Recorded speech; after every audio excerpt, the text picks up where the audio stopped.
Olá a todos novamente. Neste pequeno vídeo vamos tratar de ver o que são os arrays ou os vetores, como muitas vezes são chamados.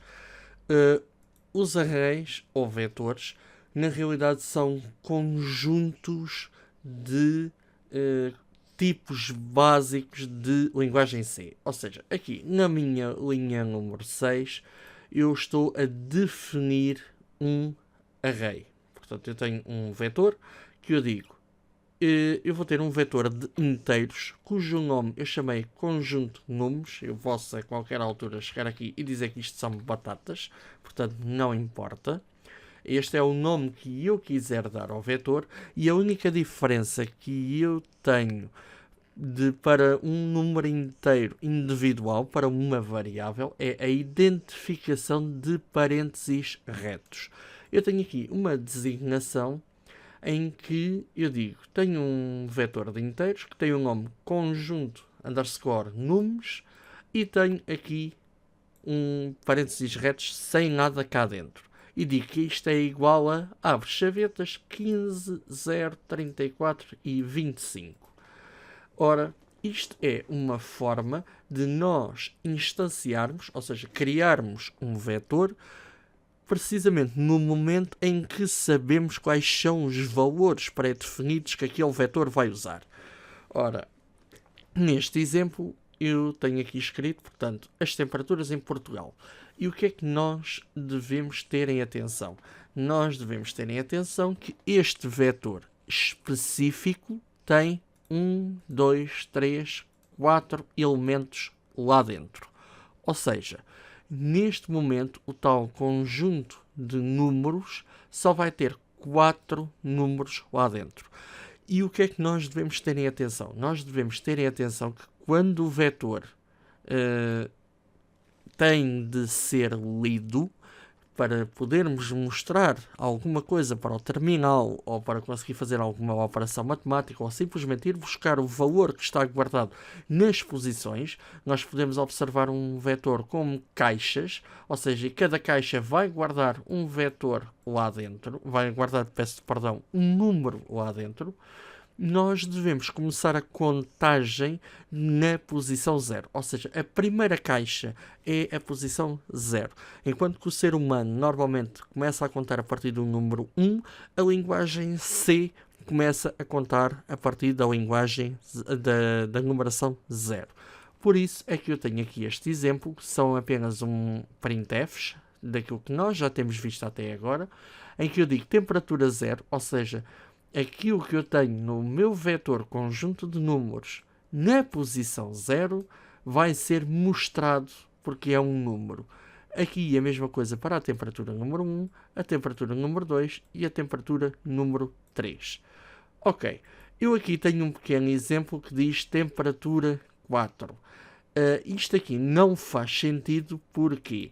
Porque na realidade eu tenho lá 4 elementos, mas como eu começo a contar na posição 0, aqui a posição 0 vai obter que valor? Vai obter o valor de 15. A posição 1, que é a segunda posição do vetor, vai obter aqui o valor que está no 0.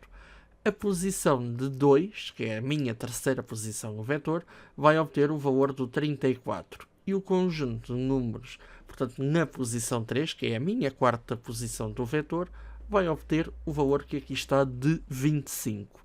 Quando eu estou aqui a indicar o conjunto de números na posição 4, ou seja, seria a quinta posição do vetor, esta posição na realidade não existe porque eu não defini nada à frente destes números que aqui estão. Então vamos lá executar isto para ver qual é o nosso resultado. Portanto, quando nós executamos, confirmamos que a temperatura 0 realmente tem o valor de 15 como nós definimos, a temperatura aqui 1 tem realmente o valor de 0 e respectivamente o 34 e o 25 como nós definimos ali.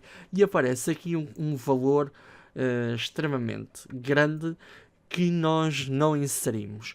Isto é apenas um valor que existe temporariamente em memória RAM e nós tivemos acesso a uma posição de memória que não deveríamos ter acesso e conseguimos ir lá buscar um valor. Portanto, deve ser evitado a todo o custo que nós conseguimos ir buscar valores que não estão definidos por nós. Porquê? Porque podemos correr o risco de ir buscar valores errados e, se esses valores errados entrarem numa fórmula matemática, poderá obter um resultado irregular, algo que nós não pretendemos no nosso programa. Portanto, este tipo de código não faria sentido e por isso vamos comentá-lo. Ok. Observamos uma forma de poder instanciar, neste caso, os números. Um vetor, instanciar um vetor de números. Como é que nós podemos fazer se nós não soubermos à partida quais são os números que vão para este vetor? Como é que nós podemos definir um conjunto de números sem sabermos que números é que vão para lá?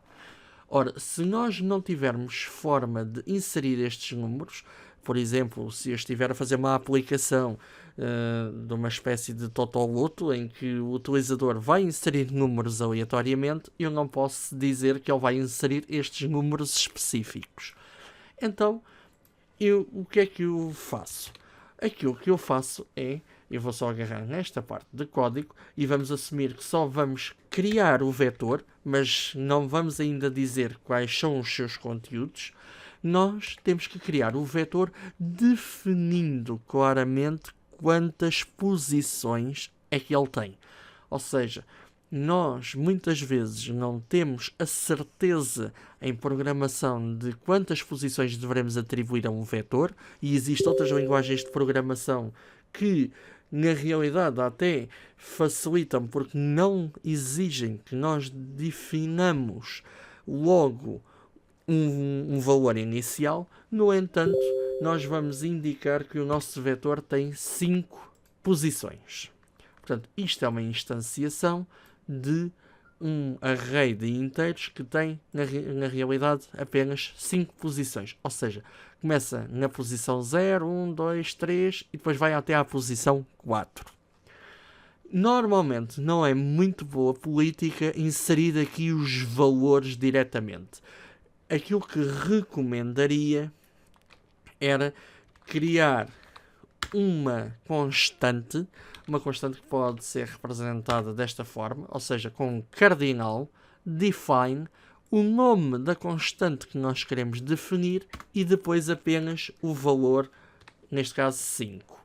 Atenção que nós, quando definimos constantes, nós não fazemos esta atribuição de max igual a 5, ou seja, o igual aqui não existe.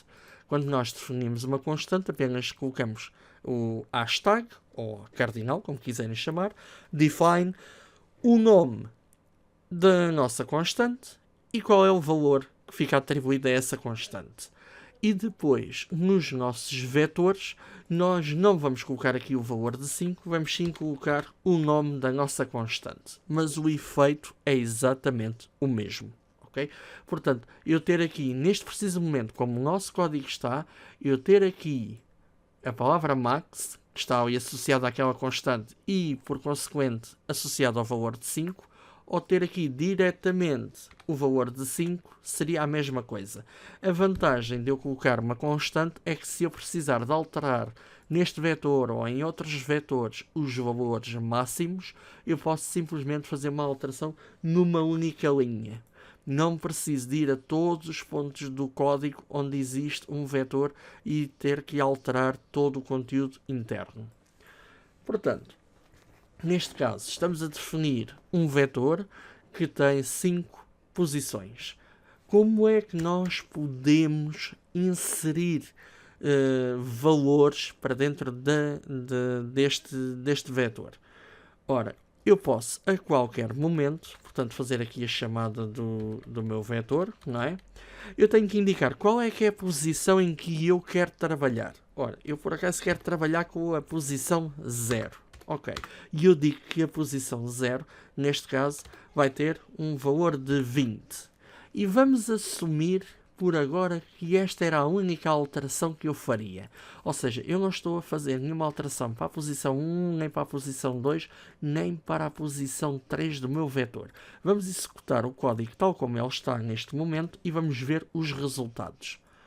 Observem que, para todos os efeitos, a posição 0 realmente começa com o valor que nós definimos, com o 20, e aqui, apesar da temperatura 1 ele indicar que o valor é 0, vejam que na posição 2, ou seja, nesta posição que aqui está, seria a terceira posição do meu vetor, não é?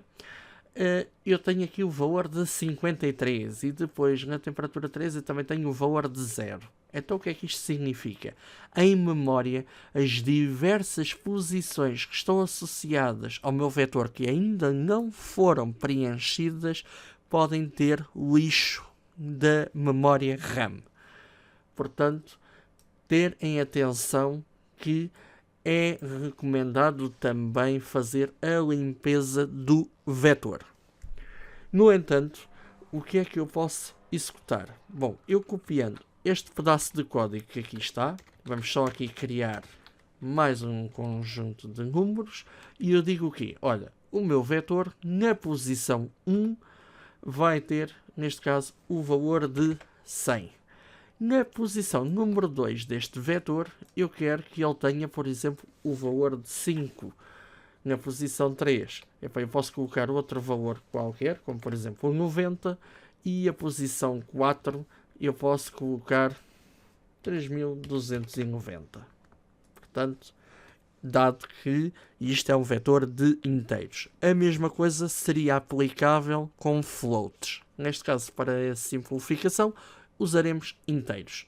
Verifiquem que, e eu vou só puxar aqui este código que aqui temos da posição número 4. Exatamente.